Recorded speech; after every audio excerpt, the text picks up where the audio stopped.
Welcome to Center for Spiritual Living in Portland, Oregon. Listen past the end of to find out more about our spiritual center and ways that you may collaborate with us.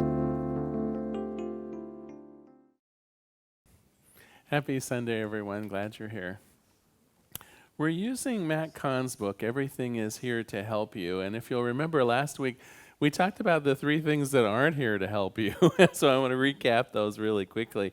When you find yourself in a position of either worry, anticipation, or regret, those are probably thought patterns that are unlikely to prove positive in your life. And we covered that last week to some detail and some issues around how we can cope when those feelings of either regret or anger or worry should come up for you.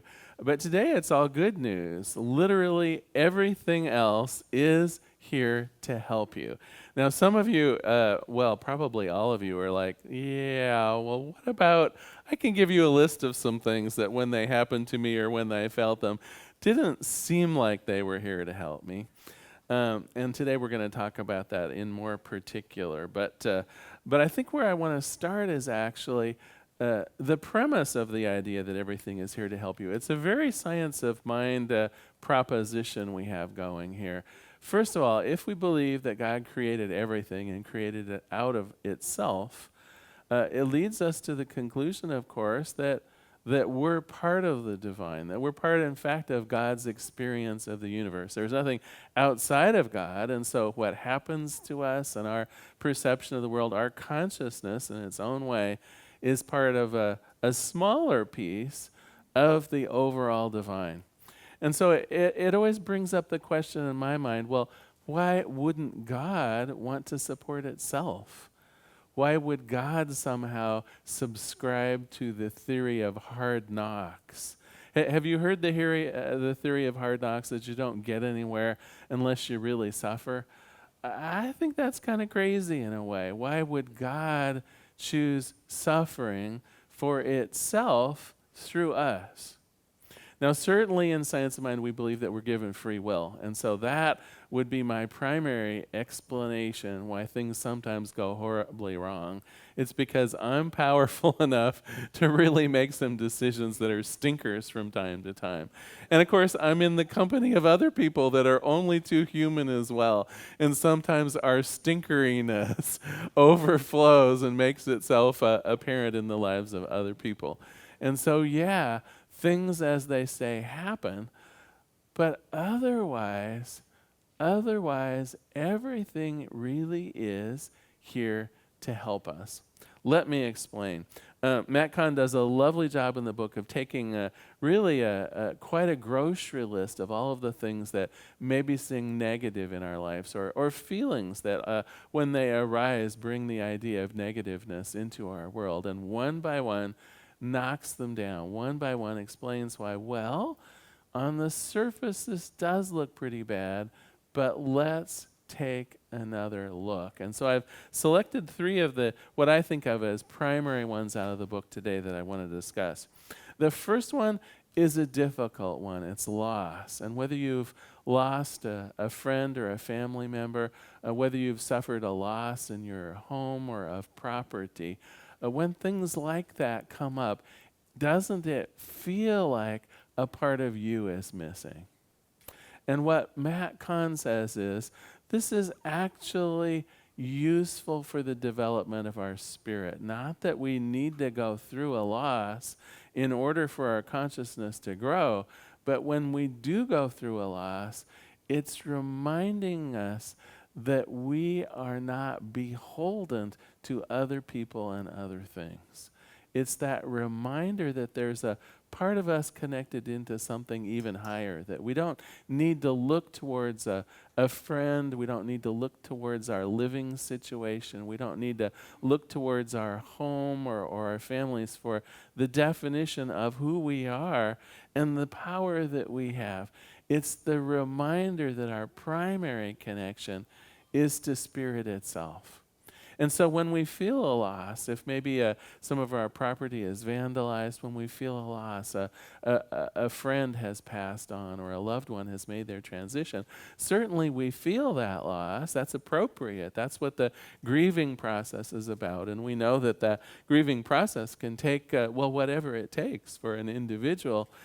And the reason that we don't succumb to the depths of that is that we also know our primary relationship is to Spirit itself, something that is eternal, and that our own soul, our own spirit is eternal. And so when we suffer a loss, of course, we do have those feelings, and it's also a call to recognize the truth of the eternality of all life, to know that there is a safety and a security in our primary relationship to Spirit, something that can and will endure beyond any kind of loss. So yes, we feel the loss, and it reminds us that life endures. It reminds us that we are in ourselves and in our own relationship to God always safe and secure, always. What about anger? In polite company, I'm thinking of myself as I was growing up. In polite company, we were not really allowed to be very angry. Does anyone identify with that? I don't know if this was more of a little boy thing than a little girl thing, but I suspect it was probably pretty universal.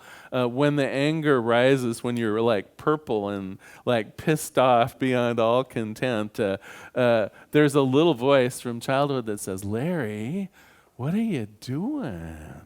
Shame on you." Well, first of all, I'm here to tell you that anger is actually your friend. It's a signpost that something isn't as it should be.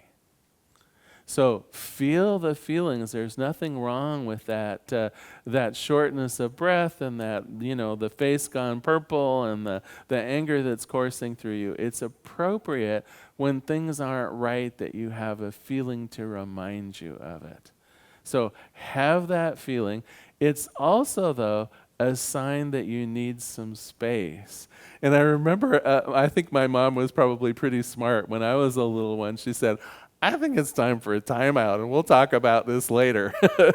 And you know what? As adults, when we're feeling the anger, when rage comes up in us, it's actually a good signal of self-care, because I'm here to tell you, good decisions are not born in the midst of anger. Good decisions are born with rational thought after the anger. So the anger is here to tell you something's not right. There's something going on here that is not right. It's our intuition, in a way, kicking into high gear, saying, let's figure this out. But of course, the time to figure it out isn't when you're purple and your fists are clenched. So give yourself the time out. And here's where often I think we make the mistake. Often our mistake is, well, okay, so that's past. I'm going to hope for the best that it doesn't happen again, right? We kind of stuff that useful information that something isn't right and just kind of hope for the best. Well, the trouble is you're actually building up those layers of unresolved anger. And there will come a time when a friend in all innocence says something that's like putting the last straw. Have you ever heard that was the last straw? And I know that you feel it and can kind of sense it when someone has put the last straw and suddenly, oh my gosh, it's like the volcano erupts. And sometimes the volcano is not even in any context of what just happened, because you're reacting to years of upset. You're reacting perhaps to years of shame or other feelings. And suddenly, oh my God, the volcano. So instead of that, the process really is we feel the anger, we give ourselves the time out, but that anger is a signpost that something isn't right. So when we are calm, when we're in our right thinking again, it's time to pick up what was wrong. It's time to put some understanding and some intelligence, some rational thought into actually solving the problem. Now, anger is a call for both figuring out things that are going in the world that are not appropriate. It's also the call to begin setting boundaries and problem solving with the people that you love and care about that perhaps are participating in this anger, right? It's that time in a level-headed way, the anger has passed, to talk about what is right for you and not right for you. Not while in the anger, but using that anger as the impetus to be making good, safe, loving, and appropriate decisions for how you want to be treated in the future, what's right for you, what's not right for you. Basically going inward to find out what is true and proper for you, and the ability to stand firm in that, the ability to negotiate from that place actually of power. Once the anger has passed, then we can stand in the integrity of our own power and make decisions, set boundaries, and move forward. So we've covered the idea of loss and anger. I have another biggie that we need to talk about, but I think I'll introduce it with a joke so it doesn't seem like quite such a biggie. So a fellow went to a psychiatrist complaining of crippling fear in his life. Every time I lay down, every time I'm in bed at night, I get this terrible feeling that there's someone or something under the bed. And I got to tell you, I stay awake all night. Wow, responded the psychiatrist. You know, I haven't really heard of adults having such a phobia, but all phobias can be treated. It will likely take around 10 to 20 sessions. I charge $150 per visit. The psychiatrist explained the procedure, and the fellow said, you know, I think I'm going to go home and think about it. Well, weeks passed, and when he didn't come back, the professional thought he should give the man a courtesy call to see what's going on. How come I didn't hear from you, he said. Well, responded the man, when I came home and told my wife about the cost, we thought we should save some money, so we just sawed the legs off the bed. So yes, the last thing that we need to talk about is fear. And I got to tell you, for whatever reason now, fear is at a fever pitch going on right in the United States. And so we need to be able to look fearlessly at the triggers and the ideas that are bringing up fear for us right now. Because fear, believe it or not, is one of the tools that can be here to help us. Now, fear is closely reliant to worry. And you'll remember last week we talked about the idea of worry not being useful. Worry is when we have a fear, and instead of acting upon it in some positive way, we just keep it going. Well, what if this happens? And what if that happens? And then what if that happens? And then what if I lose my job? And then what if I can't find another job? And what if I'm too old to get a better job? And pretty soon you're in, it's like a cyclone of negative thoughts. It's very difficult to get out of. And so absolutely this idea of worry because of fear, something we need to put out of our mind. That is not helpful.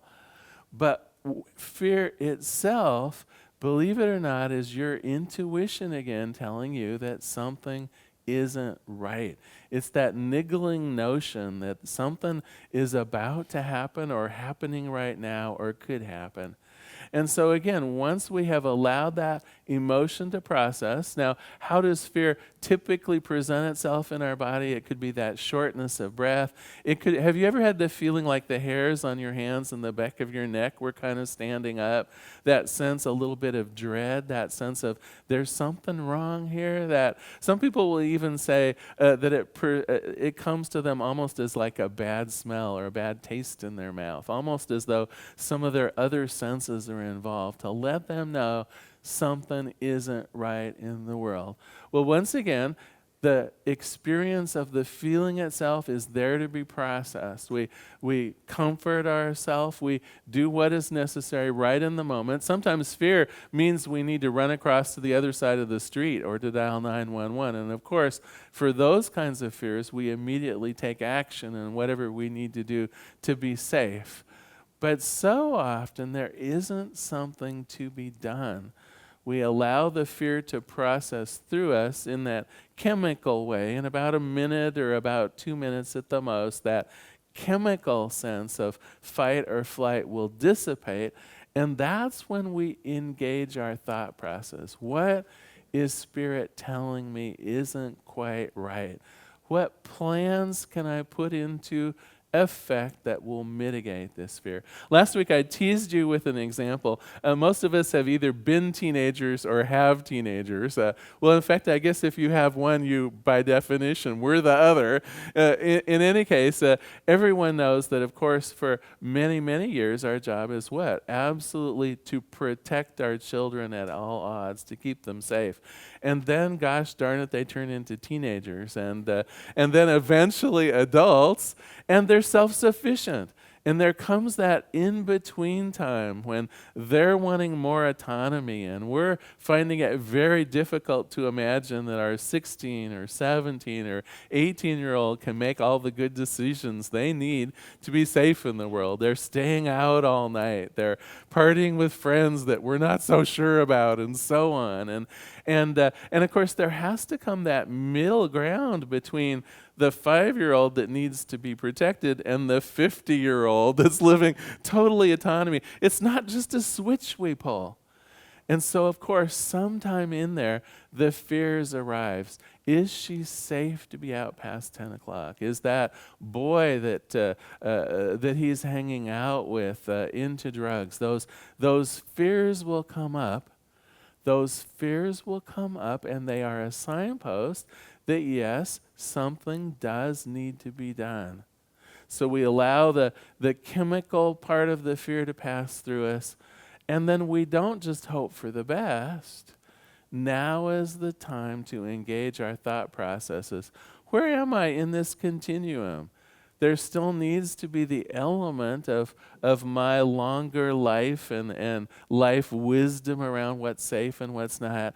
And there also needs to be the autonomy of someone who is nearly an adult and wants to make the decisions, even sometimes the not good decisions, on their own. Where is the middle ground? It's the call for us to have honest conversations with the people that we love. It's the time of compromise. It's the time of what does safety really look like, and what does freedom really look like. It isn't a time to bury our head in the sands. The fear is there to be processed using our good thought processes and our negotiating skills. And so we have that conversation. And we listen intently to also the needs for freedom. Do you see how this can turn into an absolute positive thing? Because you're not just processing on that one night when someone stayed out too late. That was the signpost, but the real conversation is, how do I give you the freedom that you're due as someone who's 17 or 18 years old? And how do we accommodate my lessening of the reins and my urges to have you be 7 years old until the end of time, right? It's that place of loving negotiation. So we could take something as scary as fear for the life of a child and turn it into an opportunity for something that's truly beautiful. And I would suggest to you that all fears can be handled in that way, whether it's the fear of instability at work, whether it's the fear of our body having some of the issues it may have from time to time as we're getting older or experiencing a disease. We can look at the fear, allow it to process through our body, see it as a signpost of something that needs to be taken care of, and then with love and with the integrity of our more spiritual means of thinking, we begin the negotiation process. We begin figuring out what is reasonable to be done in this case. If it involves other people, we go with the idea of love and compromise. If it's something in our own mind, we begin looking more rationally at it. Do I need to be afraid of this? Is this perhaps just a natural process occurring that I have no control over? And so therefore, does fear really help me in this process? Do you see how we can begin diffusing the fear in the future by looking at it in a more calmly but head-on way in the present. Now, Matt Kahn goes on to discuss a whole variety of other what we think of as negative thought patterns. He talks about jealousy, he talks about judgment, he talks about a variety of other things. And if any of those particular issues are up for you, I definitely recommend the book. But I will tell you, the simplicity with which he approaches all of them is pretty similar. The idea, first of all, we honor that emotion. It is there for a purpose. It's okay to feel the jealousy. It's okay to sense judgment in yourself. It's okay to feel that loss. These are all here for a reason, and ultimately, if we choose, they can be here to help us. The help comes from processing the emotion, having a good cry if that's called for, allowing yourself just to feel as pissed as you can if that's what's up for you. Allow the feelings to have their effect. They're here to point out you have options in the world. You do not have to continue with what's going on in your life right now. Once the emotion has processed through, we try to learn from the wisdom of it. Here is how it's here to help me.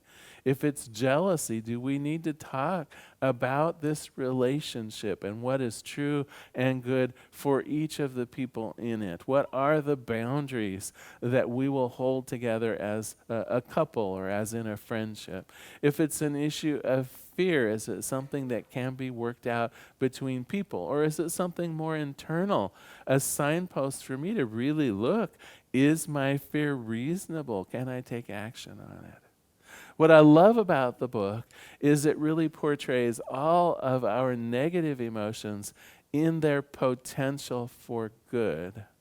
And the recipe for all of them really similar.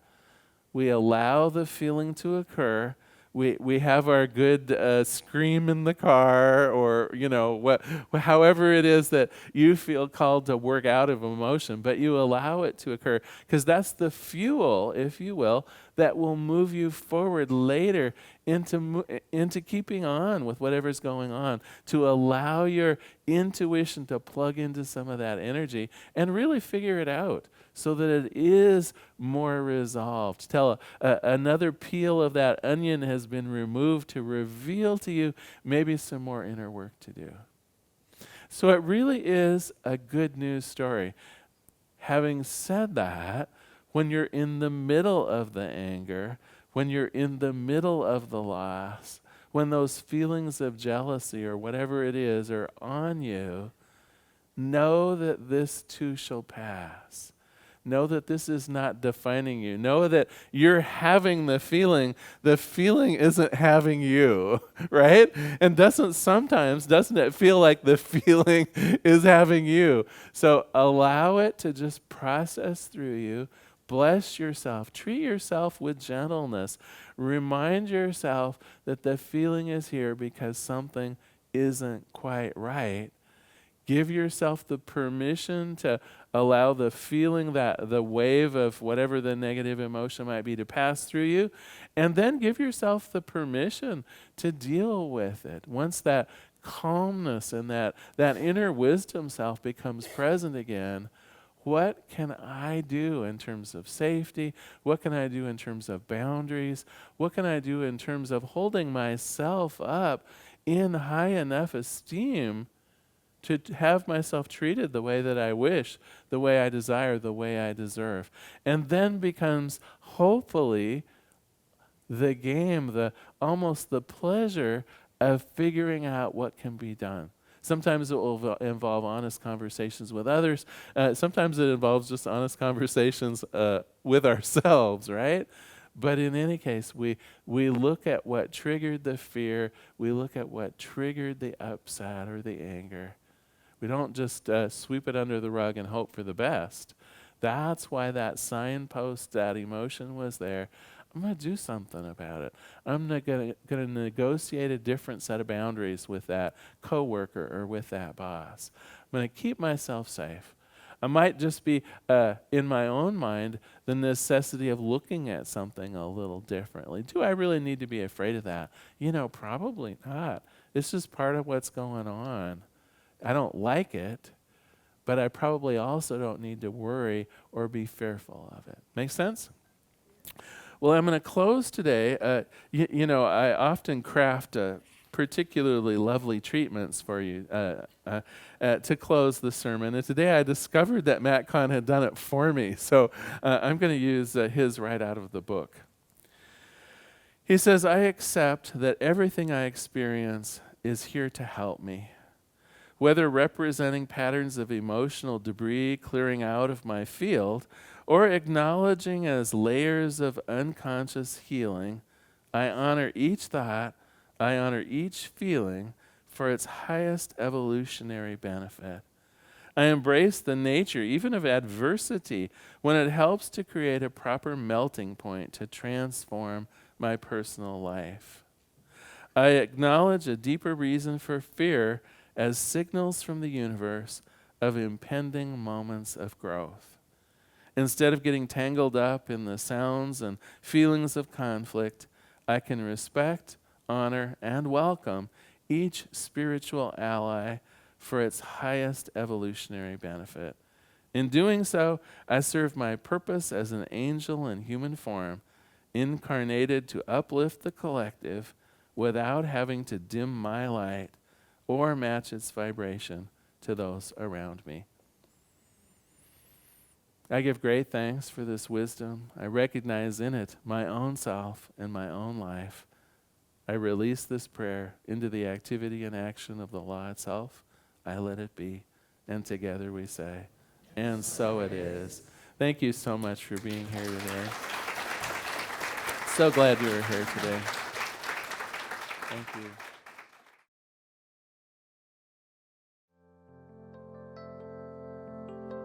We hope you enjoyed today's. If you happen to be in the Portland, Oregon area, we'd love to have you visit in person. The Portland Center for Spiritual Living is located at 6211 Northeast Martin Luther King Jr. Boulevard. We have inspirational services at 9 and 11 a.m. every Sunday. Our mission is to open hearts, ignite minds, and to make a difference. If you'd like to support our center, you can donate online at www.pcsl.us/donate. Our website is also the place to learn more about what's going on at the center or to contact us. Allow us to become part of your extended community. Wherever you are on your spiritual journey, you are most welcome at the Center for Spiritual Living.